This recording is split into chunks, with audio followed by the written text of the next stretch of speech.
मोदी जी की सबसे बड़ी बैसाखी यानी कि चंद्रबाबू नायडू ने आज की तारीख में प्रधानमंत्री को साहिब को ही गुनहगार ठहरा दिया। एक चिट्ठी लिख डाली, 25,000 करोड़ का बिल थमा दिया और आलम यह कि साहिब की सरकार हिला दी। जी हां, उपराष्ट्रपति चुनाव के दरमियान चाहे जिस भी तरीके से प्रधानमंत्री नरेंद्र मोदी ने सबको मैनेज कर लिया हो, लेकिन उसके बावजूद साहिब की मुश्किलें खत्म होने का नाम नहीं ले रही हैं। नमस्कार, मैं स्वप्निल और आप मुद्दा देख रहे हैं। दोस्तों, आगे बढ़े उससे पहले एक छोटी सी अपील है। मुद्दा इन दिनों एक विशेष गंभीर आर्थिक संकट से जूझ रहा है। हमारे मेन बैंक अकाउंट बीते कई महीनों से फ्रीज चल रहे हैं। हमारे 2.5 साल पुराने चैनल को भी हमसे छीन लिया गया है। ऐसे में आपसे अपील है, आपसे गुजारिश है, यदि आप सक्षम हो, यदि आप चाहें तो छोटी छोटी मदद आज की तारीख में मुद्दा की जरूर कीजिएगा। हम आपके बेहद आभारी रहेंगे। आगे बढ़ते हैं और आपकी स्क्रीन पर सबसे पहले आपको एक खबर दिखा देते हैं। नायडू ने चिट्ठी लिखी है और इस चिट्ठी में बकायदा जिक्र किया है जलीय खेती का। और ये चिट्ठी लिखी गई साहिब के दोस्त के कर्मों की वजह से। साहिब के दोस्त यानी आप समझ गए होंगे, हम बात कर रहे हैं डोनाल्ड ट्रंप की और भारत पे लगे टैरिफ की। दरअसल चंद्रबाबू नायडू ने सीधे तौर पर यह बताया है केंद्र सरकार को चिट्ठी लिखते हुए कि 50% निर्यात जो जलीय खेती का था, झींगा का था खास तौर पर, वो रद्द हो गया। 25,000 करोड़ का इससे नुकसान हुआ है और मछुआरे परेशान हो गए हैं। 3 मंत्रियों से, 1-2 मंत्रियों से नहीं, 3 मंत्रियों से इसके बाद गुहार लगाई है चंद्रबाबू नायडू ने और बकायदा एक चिट्ठी लिखी है 3 विभागों को। दरअसल चंद्रबाबू नायडू ने जिन 3 मंत्रियों को चिट्ठी लिखी उनके नाम भी जान लीजिए। एक हैं केंद्रीय वित्त मंत्री, देश की फाइनेंस मिनिस्टर निर्मला सीतारमण। दूसरे मंत्री साहब हैं वाणिज्य एवं उद्योग मंत्री पीयूष गोयल और तीसरे मंत्री साहब हैं मत्स्य पालन मंत्री राजीव रंजन सिंह उर्फ ललन सिंह। जनता दल यूनाइटेड से आते हैं। आप सब भली भांति तौर पर उनको जानते हैं, पहचानते हैं। लेकिन दोस्तों, बात सिर्फ 25,000 करोड़ के नुकसान की नहीं है या चंद्रबाबू नायडू द्वारा उठाए गए इन नए मांगों की नहीं है। बात इससे आगे निकलती है। डोनाल्ड ट्रंप ने जब टैरिफ लगाया तो देश के तमाम बड़े बड़े संस्थान क्या कह रहे थे? याद है आपको, एक एंकर हैं बड़ी मशहूर और देश के सबसे तेज चैनल पर प्राइम टाइम स्लॉट में आती हैं, ब्लैक एंड व्हाइट, जो सुधीर चौधरी ने जिस कार्यक्रम की शुरुआत करी थी आज तक पे, उस कार्यक्रम में अंजना ओम कश्यप ये बता रही थी कि भारत को इससे क्या नुकसान। ट्रंप ने टैरिफ लगाया है तो महंगाई अमेरिका में बढ़ेगी, भारत को क्या नुकसान होगा। आज उन जैसे तमाम चेहरों पर चंद्रबाबू नायडू ने एक करारा तमाचा भी रसीद किया है। बता दिया है खुलकर कि नुकसान क्या हो रहा है, इस देश के उद्योग धंधों को क्या नुकसान हो रहा है, इस देश में अंतिम पंक्ति में खड़े व्यक्ति को क्या नुकसान हो रहा है। ये जो झींगा निर्यात है, ये क्यों इतना महत्वपूर्ण है, जरा इसको भी समझ लीजिए। बात सिर्फ आंध्र प्रदेश की भी नहीं है। ये नुकसान आंध्र प्रदेश में भी होगा, ये नुकसान पश्चिम बंगाल को भी होगा, ये नुकसान केरल को भी होगा, ये नुकसान तमिलनाडु को भी होगा। उन तमाम साउथ इंडियन स्टेट्स को तो नुकसान होना तय है।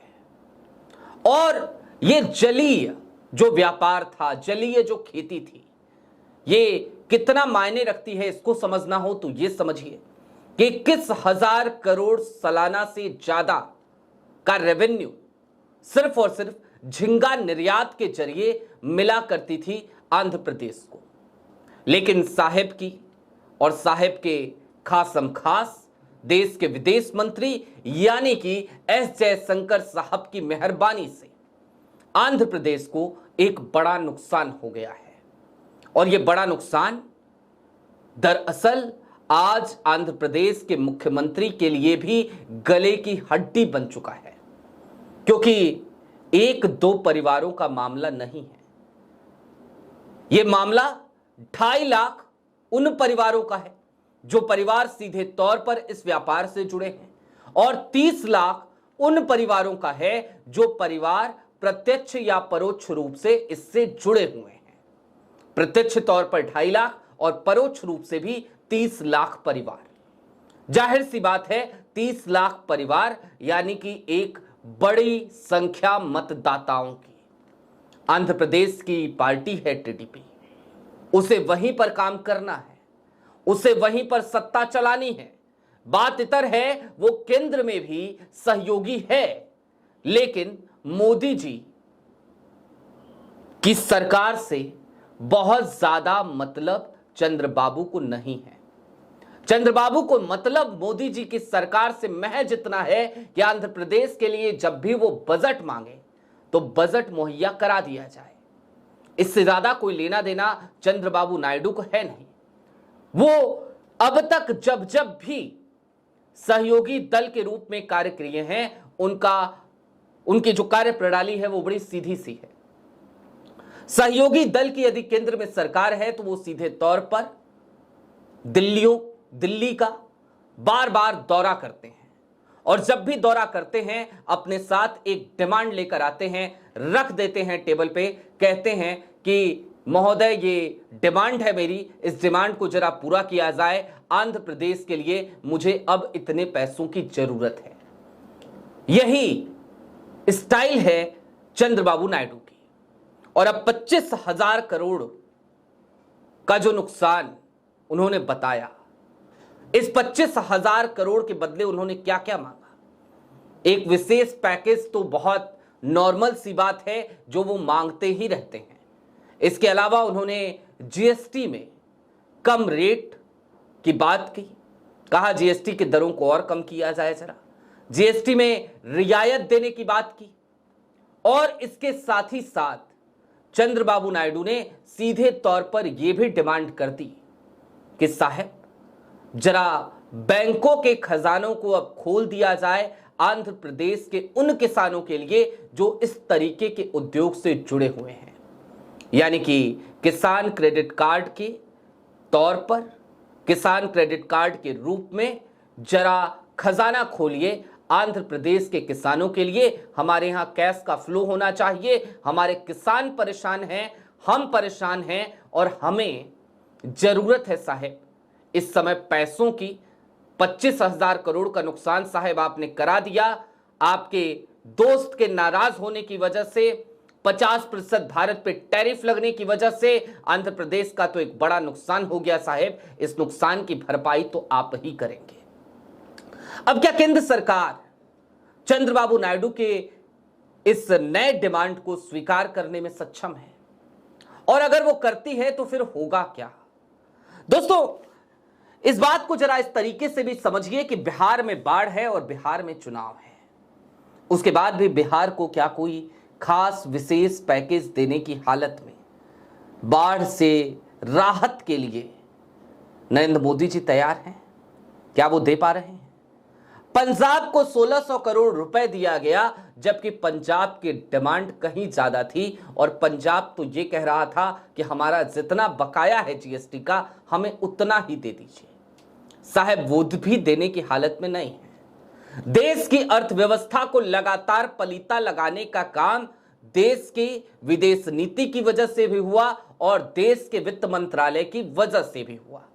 हम ये दावा जरूर ठोकते हैं कि हम हर गुजरते दिन के साथ अपनी इकोनॉमी को मजबूत कर रहे हैं, लेकिन आर्थिक असमानता की खाई हर गुजरते दिन के साथ बढ़ती जा रही है। इस बात में कोई दो राय नहीं।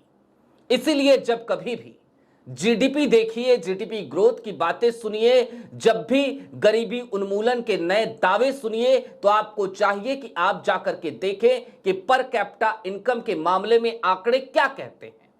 वो आंकड़े भारत की तल्ख हकीकत से आपको रूबरू करा देंगे और बता देंगे कि पैसे कौन कमा रहा है और देश में घिसट घिसट के अपने परिवार को, अपनी रोजमर्रा की जिंदगी को कौन चला रहा है। कुल मिलाकर सीधी सी बात जो अब समझने की जरूरत है वो ये है कि अभी तक प्रधानमंत्री नरेंद्र मोदी और उनकी तमाम जो लोग थे और वो जो पूरा इकोसिस्टम था जो कह रहा था कोई बात नहीं, ट्रंप नाराज है तो होने दीजिए, बकलोल है वो, पागल है वो, पाखंडी है वो, पता नहीं क्या क्या कह रहे थे, ये तमाम इकोसिस्टम के लोग एक नया नैरेटिव सेट करने की कोशिश कर रहे थे। आज चंद्रबाबू नायडू ने उस नैरेटिव को ही ध्वस्त कर दिया। मोदी जी के चेहरे पर कालिख पोत दी है और बता दिया है कि ट्रंप के 50% टैरिफ लगाने से क्या नुकसान हुआ है, और नुकसान चूंकि आपकी वजह से हुआ है तो इसकी भरपाई आंध्र प्रदेश कैसे कर पाएगा, इसकी भरपाई आप ही करेंगे। आपके पास बिल भेजा जा रहा है, आपसे नई डिमांड्स रखी जा रही हैं, जरा इन डिमांड्स को पूरा कर दीजिए। अब मोदी जी की मुश्किलें बढ़ गई हैं इन नई डिमांड्स की वजह से। जाहिर सी बात है पूरे देश का पैसा आंध्र प्रदेश को तो दिया नहीं जा सकता। बहरहाल आपकी क्या राय है हमें कमेंट बॉक्स में जरूर बताइएगा। चलते चलते फिर वही अपील, यदि सक्षम हो तो छोटी छोटी मदद मुद्दा की जरूर कीजिएगा। यदि चैनल पे नए हो तो सब्सक्राइब करते हुए जरूर जाइएगा। सत्ता से सवालों का सिलसिला यहां लगातार जारी है, चाहे हमारे सामने कितनी भी अड़चनें खड़ी करती जाएं।